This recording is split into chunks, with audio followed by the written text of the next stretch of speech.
할렐루야. 주 예수 그리스도 이름으로 여러분 모두를 환영합니다. 함께 찬송하시겠습니다. 449장 예수 따라가며 함께 찬송하시겠습니다.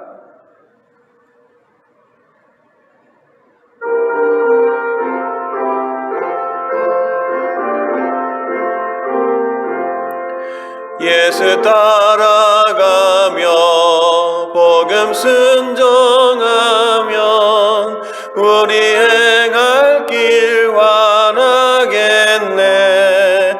주를 의지하며 순종하는 자를 주가 늘 함께 하시리라. 의지하고 순종하는 길은 예수 안에 즐겁고 복된 길이로다. 해를 당하거나 우리 고생할 때 주가 위로해 주시겠네. 주를 의지하며 순종하는 자를 주가 안위해 주시리라. 의지하고 순종하는 길은 예수 안에 즐겁고 복된 길이로다. 남의 짐을 지고 슬픔 위로하면 주가 상급을 주시겠네. 지하며 순종하는 자를 항상 복 내려 주시리라. 의지하고 순종하는 길은 예수 안에 즐겁고 복된 길이로다.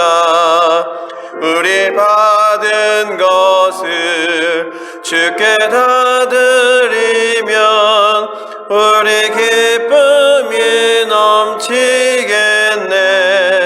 주를 의지하며 순종하는 자를 은혜 풍성케 하시리라. 의지하고 순종하는 길은 예수 안에 즐겁고 복된 길이로다. 주를 힘입어서 말씀 잘 배우고 주를 모시고 살아가세. 주를 의지하며 주가 사랑해 주시리라.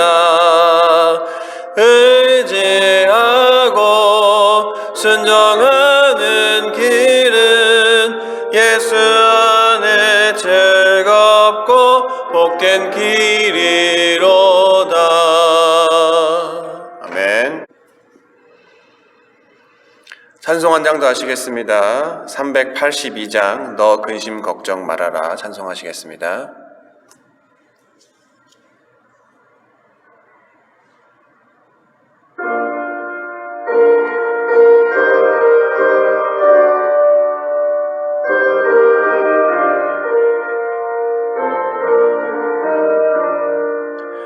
너 근심 걱정 말아라. 주 너를 지키리. 주 날개 밑에 거하라. 주 너를 지키리. 주 너를 지키리. 아무 때나 어디서나 주 너를 지키리. 늘 지켜주시리. 어려워 낙심될 때에 주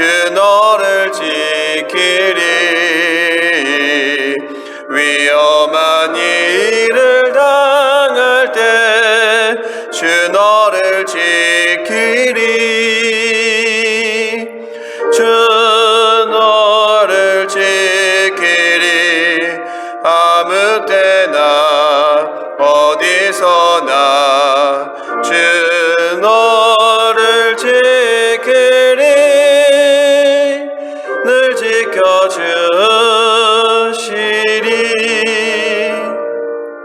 너을 것 미리 아시고 주 너를 지키리. 구하는 것을 주시며 주 너를 지키리. 주 너를 지키리. 아무 때나 어디서나 주 너를 지키리. 늘 지켜주시리.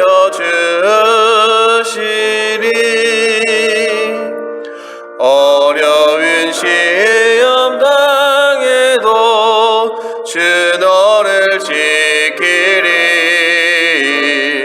구주의 품에 거하라. 주 너를 지키리.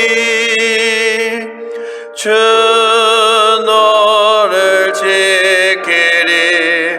아무 때나 어디서나 주 너를 지키리. 늘 지켜주시리.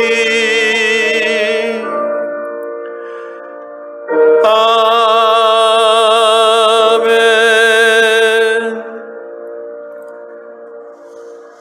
기도하겠습니다. 아무 때나 어디서나 주님이 저희를 지켜주신다고 주님 말씀하셨습니다.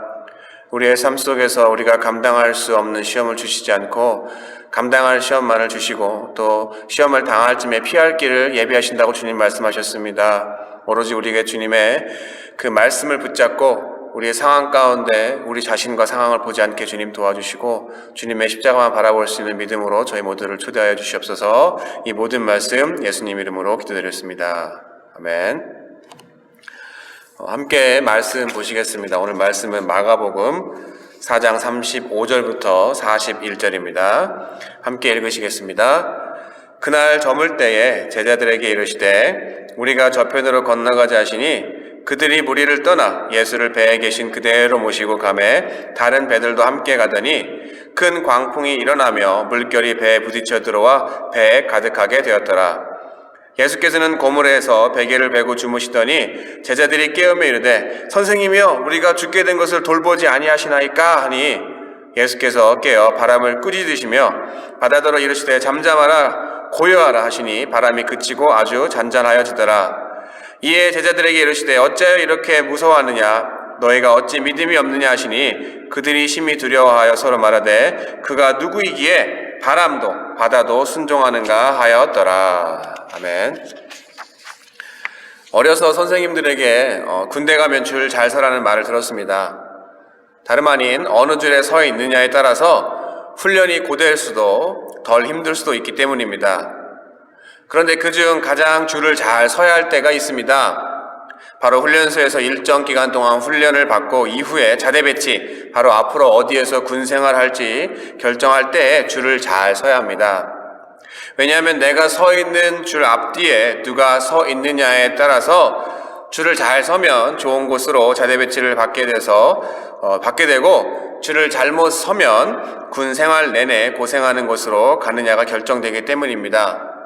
특별히 정치하는 분이나 기업하시는 분들 또는 사회적으로 영향력 있는 분들의 자제분들이 서 있는 곳에 줄을 서면 그분들 자녀가 좋은 곳으로 자대 배치 받을 때 같은 줄에 서 있기 때문에 함께 묻혀서 좋은 곳으로 갈 수가 있습니다.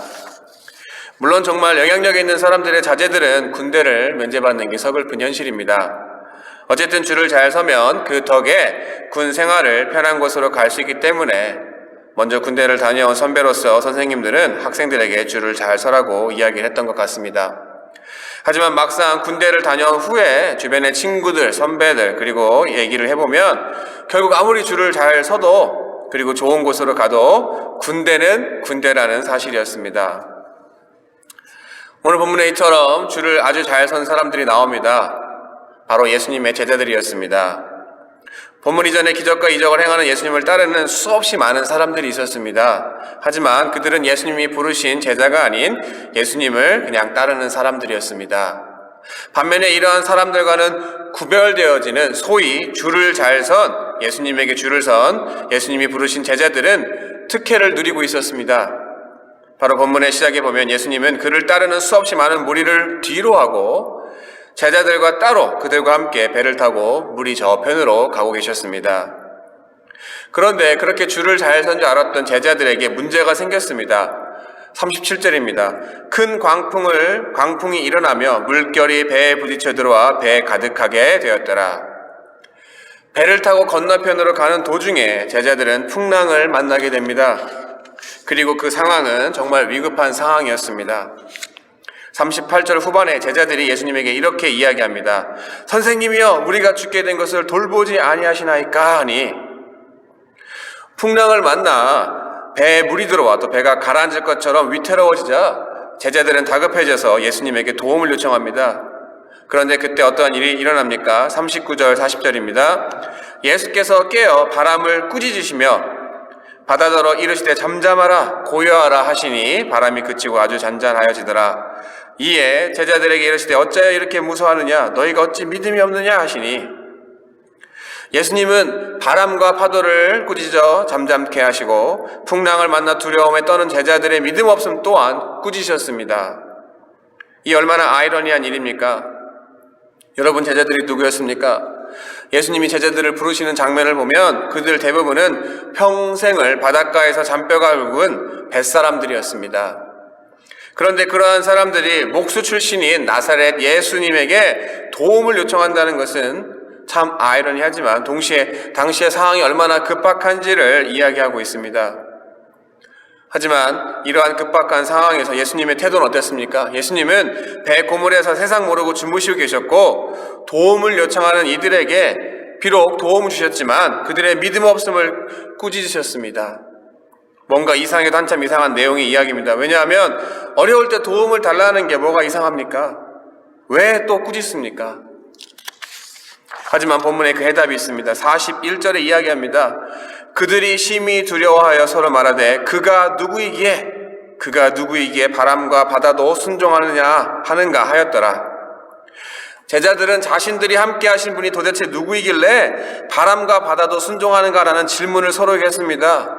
이 말이 무엇을 뜻합니까? 그들이 비록 예수님과 함께 배 안에 있었지만 정작 그분이 누구인지에 대한 이해가 전혀 없던 상황이었습니다.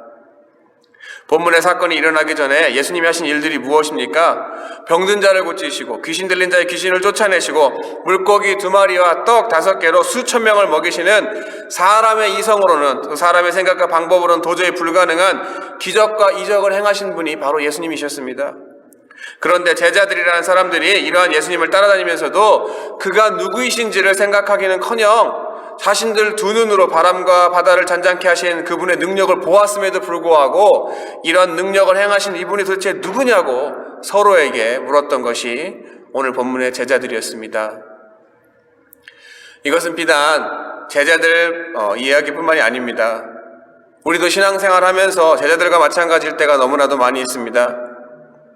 예수님의 부르심으로 그분의 제자가 되어 동행하는 여정 속에서 단지 내 눈앞에 보이는 풍랑에만 초점을 두고 내가 현재 배에 지금 누가 계신지 또 그분이 어떠한 분이시에 대한 이해가 없기 때문에, 그리고 그로 인한 믿음이 없어서 오늘 본문과 같이 풍랑을 만나 두려움에 떠는 제자들의 모습이 실상 우리의 모습일 수도 있는 것입니다.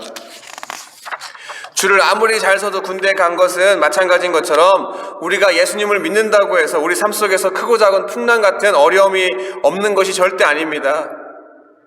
견딜만 하고 감당할 만한 시험도 오로지 때로는 우리의 경험과 상식과 능력을 뛰어넘을 정도의 거친 풍랑이 몰아칠 수도 있습니다. 하지만 그러한 그때의 소위 문제보다 더 크시니 바로 바람과 파도를 잠잠케 하실 수 있는 창조자 하나님께서 우리와 함께 있음을 우리는 깨달아야 됩니다. 그리고 그분의 능력을 우리는 믿어야 합니다. 어떤 분은 또 이렇게 이야기할 수 있습니다. 아유, 저는 믿음이 없어서 도무지 감당할 수가 없어요. 하지만 사랑하는 성도 여러분, 여기서 우리가 분명히 더 아셔야 할 것이 있습니다. 우리가 비록 믿음이 없는 것 같을지라도, 아니 믿음이 없어도 우리가 한 가지 분명하게 기억해야 되는 사실은 바로 바다와 파도를 만나 사색이 되어 어찌할 바를 모르는 제자들처럼, 그리고 그 믿음 없음의 꾸지람을 들을지언정 내가 현재 타고 있는 이 배 안에 함께 하신 예수님으로 말미암아 결코 배가 풍랑에 부서지거나 가라앉지 않는다는 것입니다. 이 얼마나 놀랍고 감사한 하나님의 은혜입니까? 비록 우리가 믿음이 부족하고 하나님을 올바로 아는 지식이 없고 어리석을지라도 단지 예수님과 동행한다는 그 이유만으로 우리의 삶 속에서 어떠한 어려움이 오더라도 우리는 그분의 구원과 보호하심 아래에 있는 것입니다. 사랑하는 성도 여러분, 내가 지금 어떠한 문제를 만났을지라도 그 문제에 초점을 두지 마시고 지금 내가 함께 있는 그분이 누구이신지를 기억하시기 바랍니다.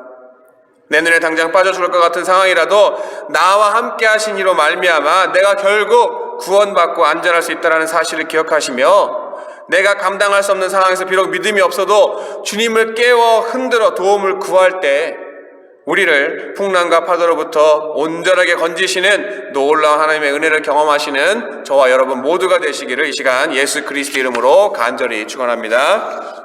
기도하겠습니다. 사랑의 하나님, 감사합니다. 우리의 삶 가운데 크고 작은 많은 풍랑, 때로는 우리가 감당할 수 없을 것 같은 그러한 크고 작은 문제 속에 우리의 믿음이 없음을 비록 꾸짖을지라도 우리가 주님 앞에 도와달라고 요청할 때 결국에 우리를 구원하시는 놀라운 하나님의 은혜를 이 시간 말씀을 통해서 배웠습니다. 먼저는 우리가 믿음이 있어야겠지만 믿음이 없을지라도 우리에게 좋은 것으로 주시기를 원하시는 하나님 아버지가 우리를 붙들고 계심을 기억하게 주님 도와주시고, 날마다 부족한 마음, 또 우리의 마음이 비록 흔들리고 어려울지라도 겸손한 마음을 가지고 솔직한 마음을 가지고 주님 앞에 나와서 간절히 기도할 때 우리 삶에 펼쳐주시는 놀라운 하나님의 구원의 역사를 날마다 체험할 수 있는 우리 모두 되도록 주님 축복하여 주시옵소서. 이 모든 말씀 살아계신 예수 그리스도 이름으로 기도드렸습니다. 아멘.